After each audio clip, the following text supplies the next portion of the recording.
Welcome to the Prefessional podcast, episode number 11. Number 11. It's been a little bit since I did one of these, so I just wanted to come back, because there's been a little bit of a content drought and do an extra podcast. So let's talk about, in this podcast, we're going to talk about the YouTube channel very briefly, just some stuff that's going on, and then I'm going to dive into like the raid and how I feel like the War Within Season 1 is going so far. So first, let's go ahead and start with YouTube.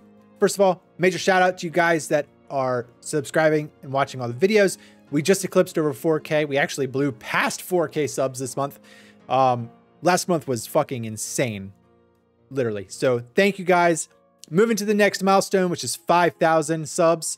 And gotta say, the views and everything, you guys have given me a great opportunity this year on just really expanding the channel. And, I don't want to toot my own horn, but so much here, but I've got to say we're getting very close to like the channel is getting very close to a potential part-time job kind of vibe. And, I devote a lot of time into the YouTube channel, editing videos, the cheat sheets. It's very time consuming, but I do it as a hobby. I love doing it. And, for my mental health, I'm very cautious and very, what's the word I'm looking for here? Disciplined in keeping like my hobbies separate from like a job. And, YouTube is actually getting close to kind of like a job potential mindset. So if it gets there, it's great. If not, doesn't really matter either way. I'm still going to be putting out the YouTube videos. I love doing it. It's a lot of fun. So 4K subs, we smashed it. Thank you guys so much. Thanks to everyone who clicked on the links for the sponsor, HelloFresh. Again, sponsorships are a driving force behind the channel to keep it monetized and to help like really push out content. It's like, it just helps in a lot of ways. It's for upgrades, for hard drives, for lighting, for cameras, for apps like Adobe. It's tremendous. So thanks to everybody who clicked on the links. Like, even if you don't buy anything, it doesn't matter. Just click on the links. If there is a sponsorship, just click on it for me. That's literally, it's free. It doesn't require you to do anything other than like just click, hang out on a website for like 5 seconds, and then that's it. And that helps analytics and helps like sponsorships for further on. So, want to also talk about, I'm going to be doing a giveaway very soon. I don't know when it's going to go live, when the podcast is coming out, like today or tomorrow. But so I don't know when like the giveaway is going to actually be live, but I think next week, regardless, a giveaway is going to be coming soon. So follow the channel. Discord members are going to have a special giveaway. You guys are going to have less entries to worry about if you're in the Discord channel. And other than that, it's going to be either hosted like Gleam or another type of website like that. The prize is the gummy pet for World of Warcraft. If you don't know, Trolley partnered with World of Warcraft. They partnered with Blizzard, but you can get an in-game pet called Gummy. It's a little worm, and he follows you around. So I have a bunch of codes for those. I'm going to start doing some giveaways. I think the promotion runs until like February or January. So I'm going to try to do like maybe like 5 or 10 of these. Well, I'll probably do like 5, maybe 5, like 5 every month, So 5 free pets. So just stick around and get ready for that. Also, want to talk really quick about launched a merch store. I'll show the stuff up here. I just launched a merch store. These are my own designs. Yes, some of the pictures do have artificial intelligence built into it too. These are my prompts. And then I also put them in Photoshop in order to tweak and make some other alterations. So, merchandise is very funny when it comes to like copyright and things like that. So I have to stay away from using like, generic World of Warcraft type things because obviously I don't want to get sued. But I wanted to launch a merch store just because I don't know. It's really, I love merch. I love wearing stuff. I actually am going to order my stuff because I still have to pay for my own designs. Obviously, like I don't get anything for free. But I'm going to have mine ordered probably in 2 weeks. I'm trying to check the date. Probably about 2 weeks. I'll have it ordered. I'll do a podcast when I get my stuff in. That way you guys can also check it out and see it. Shirts, hoodies. I'm definitely getting a hoodie. And then I'm also going to get a coffee mug. Some of these designs might change. I'm probably going to keep, I'm going to keep the shirt designs. The shirt designs are going to stay the same as they are. Prefessional tanks, You guys, you have your own hoodie right now. I'm working on a design for healers and potentially for DPS, kind of oriented themes as well. The coffee mug, the flask, these things are going to stay the same in terms of design. This is subject to change. I don't like the way that really looks. So I need to redesign this, but I do like the whole longer cup with the straw. I love to drink with a straw. You guys see me on the stream. You see me when I'm drinking. I need to get a new cup anyway. My daughter's put like little Squishmallow stickers all over this, but that's what I drink when I'm on stream. So these are going to stay the same, but I also have other designs that are coming. Once my gear comes in, I'll show you guys in the next podcast. And yeah, if you want to support the channel, this is a tremendous way to do it. And at the same time, you have something sporty to wear out when you're out and about. So, okay, so that's it. No, I need to talk about one more thing for YouTube. So videos that are coming, I said I was going to put out like a Dawnbreaker guide and, what are the other mythics that are out? I can't remember the other mythics that are out right now. Those are currently on hold, specifically because like the audience level for that type of video has kind of died off. I've noticed it with my like Arakara, the Stone Vault guides. The views just aren't there. I don't know if season 1 is still going, but I feel like everybody's kind of dialed it back some. They're not hitting it as hard right now. So, you know, I don't want to put in, honestly, I just don't want to put in a lot of effort for very little views. That's basically what it comes down to right now.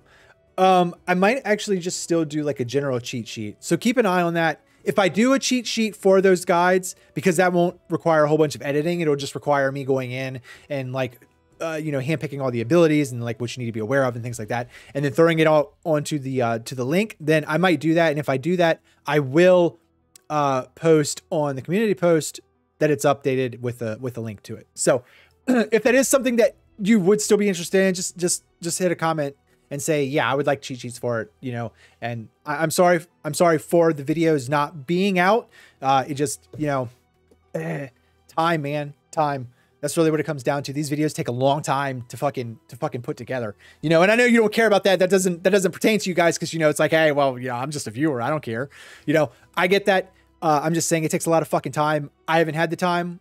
I've been slammed trying to get my work done because we're on crunch hour right now, and put out the video guides for the raids, which I got out, you know, not the exact same day, which is what I was aiming for, but, you know, it was still out, you know, within 3 days of that wing being released. Next video is going to be, I'm going to live stream tomorrow, Wednesday.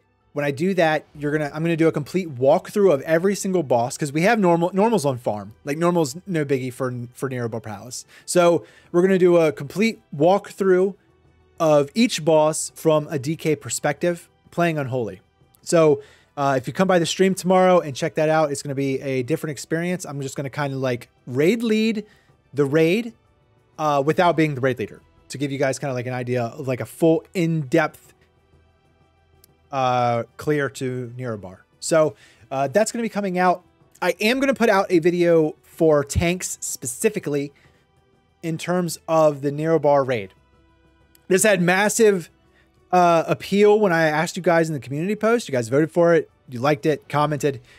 So I am going to put out a separate video that it's going to be one video. It's going to cover every single boss in Nerubar, and it's going to be only for tanks. So only talking about tank busters, only talking about movement, positioning, things like that. I'm going to try to keep that condensed into a 10-minute video as much as possible. I hope it's a 10-minute video.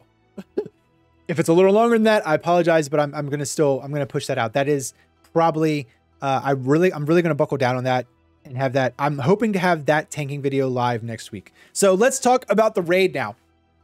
Nerbuar Palace raid, and the War Within just in general. So I've actually really enjoyed the raid. I'm trying to think of like bosses that have really stuck out to me. You know, I actually do like the first boss. I think Ogrex is a nice entry boss into the raid. It's not super complicated. He has just a few mechanics. Very, very smooth entry level boss, especially even for heroic, because nothing changes from like normal to heroic. So it's literally like the exact same boss fight. He just has more health and hits harder. Ogrex is a really great boss. The Bloodbound Horror. The Bloodbound Horror is by far one of the most annoying bosses in this raid. And that comes with a reason. Okay, I've tried to... It took our guild a long time to get past the Bloodbound Horror. I've pugged heroic groups as well. Bloodbound Horror is like the killer of pugs. It's just ridiculous. And I'm going to explain why it's ridiculous, actually, because like the main issue with the Bloodbound Horror is that there is no pattern with the ads spawning. And I've run this boss, I don't know how many fucking times. There is no pattern with the ads spawning. Typically, like a boss has, you know, like go back to like Fyric, right? Like you would have to take, look, I'm just going to use him as an example, okay? Because you have ads that spawn during phase 2 where you have to heal them to keep them alive, you know, before, so they can get to the seed, whatever. So, but these ads spawn on the exact same pattern every time. You know, they start off on, say, like the left side of the arena, and then the next wave comes on the right side. And then the next wave is in the middle, and then the next wave is on the left, and then it rinses and repeats and does this exact same thing. With the Bloodbound Horror, dude, with the Bloodbound Horror, there's no pattern. Sometimes the ads spawn right next to the tank that has aggro. Sometimes they spawn on the other side, like catty-cornered to where all the party members are, to like where the entire raid is at. It's like, no, we're way over the fuck over here now. And then sometimes it's like we have a watcher and we have a caster in one little spot, but then we spawn the other caster 2 platforms over. So apologies, this has got me worked up because this fucking boss. So there's no pattern to it, and that makes it just so painful to do, you know? And like heroic wise, the only real mechanic change is like he has the beams, which comes down to positioning. But the issue is that with that positioning is like even more difficult because of the random ass ad spawn placement. So I'm surprised they haven't fixed this. And like I've reached out, like I've asked people from like Wowhead that I know and I've talked to a couple other people that have been raiding and dealing with this. And there's no distinct pattern with this boss. The ads just spawn wherever the fuck they want to spawn, and you have to deal with it. So, you know, I thought Silken Court was going to be like the pug killer, but it's actually like the Bloodbound Horror. Bloodbound Horror is like pug killer 101. So after him, on normal, no problems. He's still a pain in the ass because of the randomness, but like, you know, overall, it's still a very manageable boss battle. So let's talk about boss number 3. Who is that? Sikran, right? The commander. Really fun boss. Not super difficult or challenging. It's just, you know, that's a boss that really relies on like your mechanics. So you have to pay attention to like what you're doing in terms of like placing the holograms and then killing the holograms. So Sikran is a really well done boss battle, in my opinion, and is, you know, like the first 3, right? It's like, you know, you have Ogrex, easy, fun boss. Bloodbound is a fucking nightmare, and Sikran is a great, fun boss. Okay, so after Sikran, then who do you go to? You go to Rasha. Rasha actually is also really, really well done. You know, I was a little skeptical about that boss in the beginning because of like, I figured visibility was going to be a massive issue, but honestly, I feel like it's not as big of an issue as I thought it would be. I also like the mechanic I like how the mechanics interact with each other as well. So, you know, like once you place the webbing and then the rolling acid, it destroys that and then leaves acid. I think it's a really well done boss.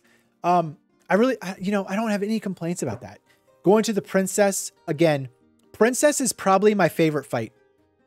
It like really thinking about it, I think princess is the most enjoyable fight. I love the portal placement. I love the push and pull mechanics of those portals.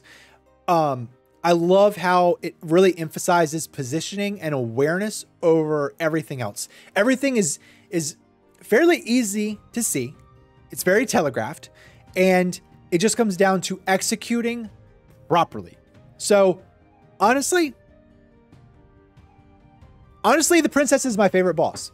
Favorite boss, the entire raid. Obviously, she's going to come up later on too, because, you know, you don't actually kill her. She teleports away. So super excited to see her again.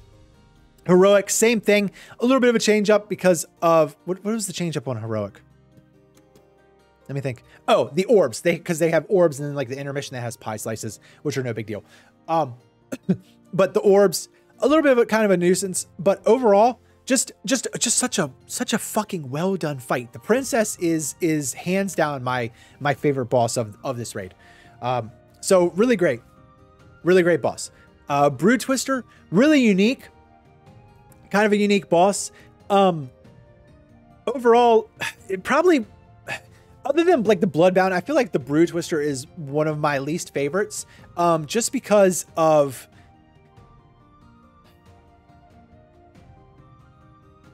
I don't know. Maybe I might have a different opinion if like the raid was like, if our guild was a little bit more meshed together. You know, our raid is very fresh. We started, this is the first year that they've, you know, this is the first expansion that they've been together. So there's a lot of growing pains with everybody trying to learn each other and like each other's nuances and stuff like that.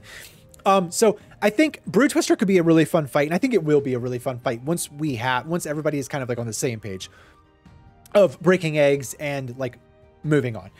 So I'm not going to say like it's a completely trash fight. I do think Broodtwister has a little bit more of a visibility issue than the others. But it's okay. It's okay. I'm just not a huge, I don't know. I just don't like it. Maybe it's just because of like the lack of communication and stuff like that the guild has run into. I don't find it very, really just don't know. I just can't think of anything really positive. It's unique. Like, I think it's cool. I think the boss model is pretty cool. You know, the big ass sluggy worm. And, I just think, I don't know. I think it's just a lot of cluster fucking going on with like the constant ray damage and stuff. So I think that's just why I'm just not a fan. I'm just not a fan of it. I don't think there's anything honestly that'll change my mind on it. Broodtwister is probably my second least favorite boss in terms of like this raid, aside from like the Bloodbound Horror. Like nothing takes Bloodbound Horror. So apologies. Moving on, Silken Council. Woo! Woo! Silken Council. By far the most challenging raid boss that I've done in a while. I think it's just because of how the mechanics stack. Like, it's just a culmination. So there's like a bunch of different phases. You know, you have phase 1, you have the first intermission, you have phase 2, you have the second intermission, then you have phase 3, which combines everything from phase 1 and 2 plus the intermissions. So it's a lot. It's just so much going on.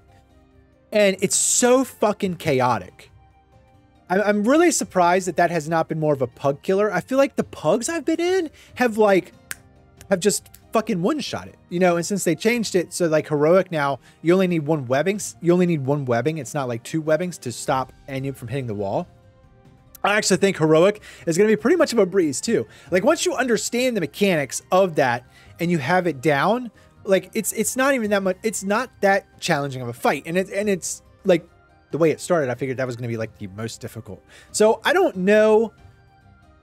I feel like the council boss has the same issue. I actually think it has more of an issue compared to Broodtwister. I think the Silken boss has the most view obstructing mechanics of the rest of the raid. Of the entire raid. I'm going to die on that. The Silken Council has the most visually impaired encounter of the entire raid. So, but other than that, you know, shout out to you healers that heal that, because it's a fucking nightmare. And, yeah. So Silken Council, while it is challenging, it's not been as much of a killer as I was expecting it to be. The Queen. The Queen, you know, for being a fight that has a lot of different mechanics that require awareness and positioning, we have not downed it on Heroic yet. So I'm only speaking about normal and like LFR. I'm just really impressed with that encounter.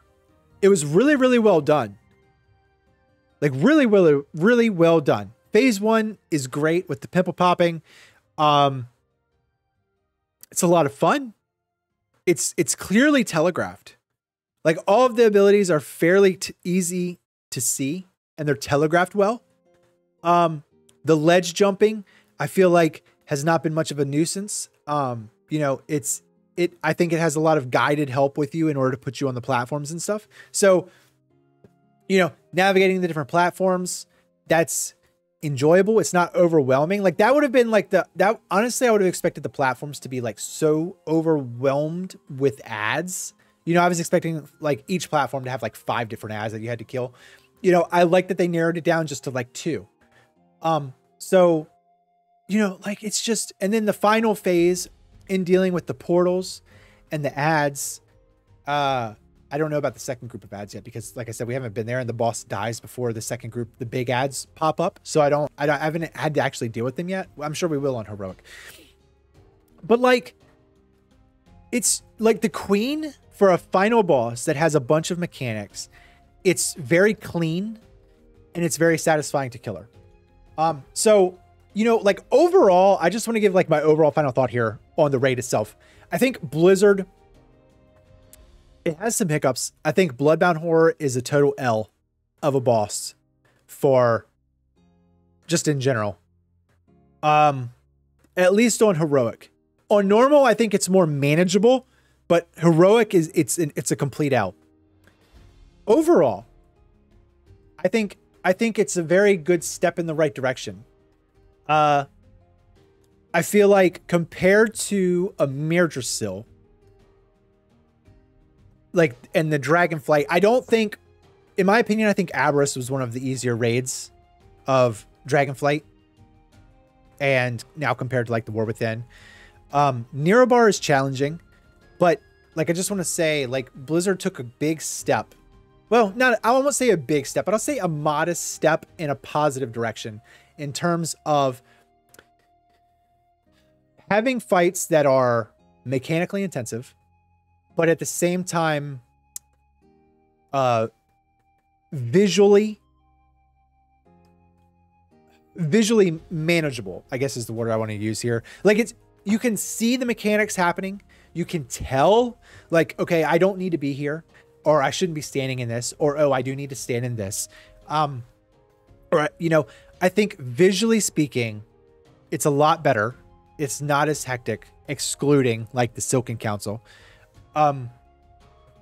Just, yeah, I'm actually, I'm very impressed with the Nerbuar Palace raid.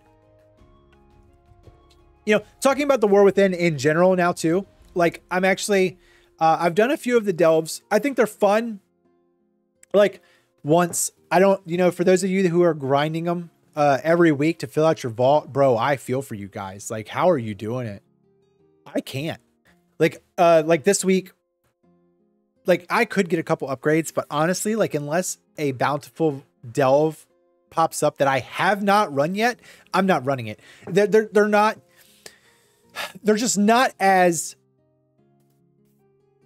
I don't know. We'll see what happens with like season 2. Maybe in season 2, because I think that they actually said like the seasons, the delves are actually going to change with the seasons as well. So, you know, I'm going to hold like my overall, but I just, you know, I've done a good portion of the delves. I think they're fun to do a couple times, but other than that, you know, I'm not sold on them.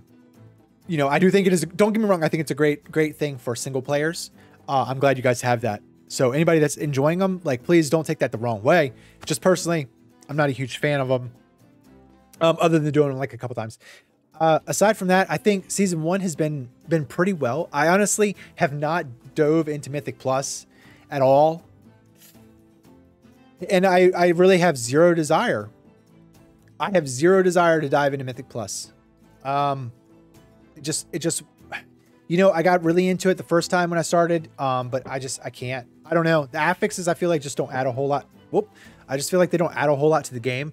And it doesn't make it as enjoyable. So I've been putting all my time into raiding and putting out YouTube videos. So honestly, you know, me not playing Mythic Plus has actually helped me put out more videos. But you know, I have to run a couple like +9s because I need to get my weapon up to the next level because it's crafted.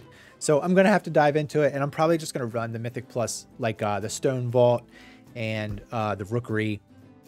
you know, the War Within dungeons, just because I know those dungeons. I don't feel like having to learn other dungeons that are going to be obsolete in like the next month. So I'm expecting season 2. I don't know when season 2 is going to launch, but I'm expecting it to launch in December.